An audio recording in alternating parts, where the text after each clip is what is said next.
Piston એટલો ચોલાઈ ગયો છે. જુઓ, આ ઓઇલ પંપ વગર હાલી ગયેલી ગાડી છે. પિસ્ટન ચોલી નાખ્યો છે.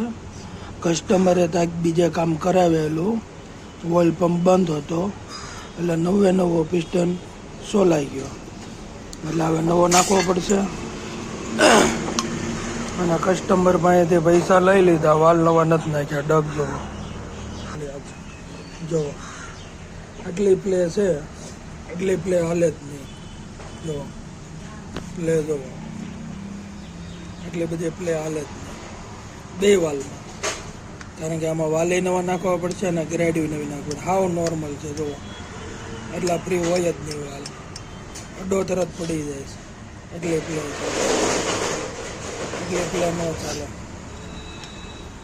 એટલે આપણે હવે નવેસરથી કામ કરશું. પિસ્ટન નવો નાખશું આ ગાડીમાં. બીજું બધું રેડી છે. ક્રેનમાં કોઈ ડગ નથી, કારણ કે પિસ્ટનની ગઝલ પિન ફૂલ ટાઈટ હતી, એ કાઢી અને હવે આને પાલિશ કરશું અંદરથી ગઝલ પિનમાં, રોડની અંદર. અને પછી નવેસરથી બધું કામકાજ આપણે કરશું.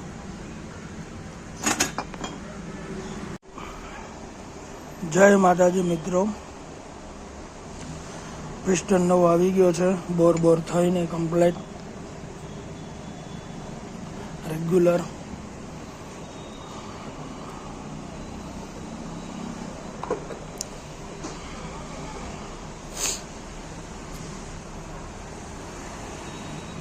વાલ બેરિંગ 2 ગ્રેડ નવી, જેમ કે આગળના વિડીયોમાં વાલ બતાવેલા ફૂલ પ્લે હતી. ઓઇલ વગર ચાલી ગયેલું એન્જિન હતું.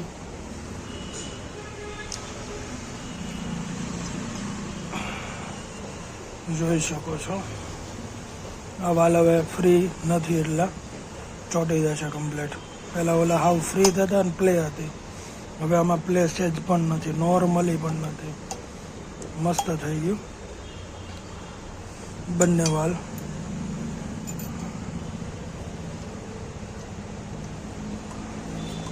જીરો કમ્પ્લેટ બંને વાલ નવા. હવે એની સાફ સફાઈ થશે.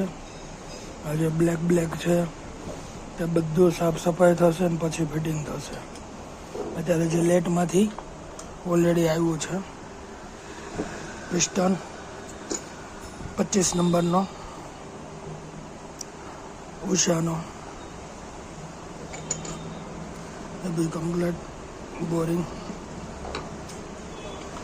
જેમ કે પહેલાં બોરિંગ કરાવેલું ને ત્યારે અહીંયા કડ નહોતી, સ્લુ બેસાડેલી હશે. અહીંયા કડ નહોતી, કડ પડાવી. કારણ કે કડ ન હોય ત્યાંથી ઓઇલ પસાર નહીં થઈ શકે.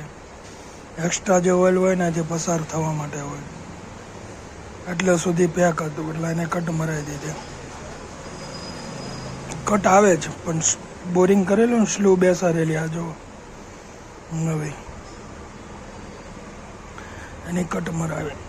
હવે ચાલશે કમ્પ્લેટ, કારણ કે જે આ બધું સાફ સફાઈ કરવાની છે. કારણ કે રોકર કેમસાપ બધું સારું જ છે, કોઈ પ્લે નથી. એક નંબર ફિટિંગ થઈ ગયું છે. હવે ચાલો સ્ટાર્ટ કરીએ, જોઈએ ધોવા નીકાળે છે કે નહીં.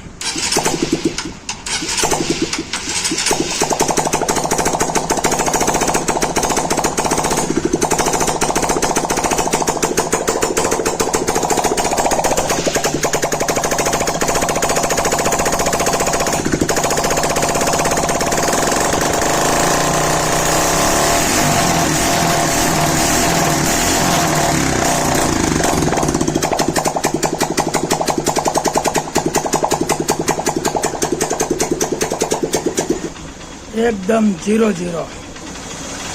બધું જ લાગી ગયું. ચાલુ કરી ગાડી કમ્પ્લેટ 0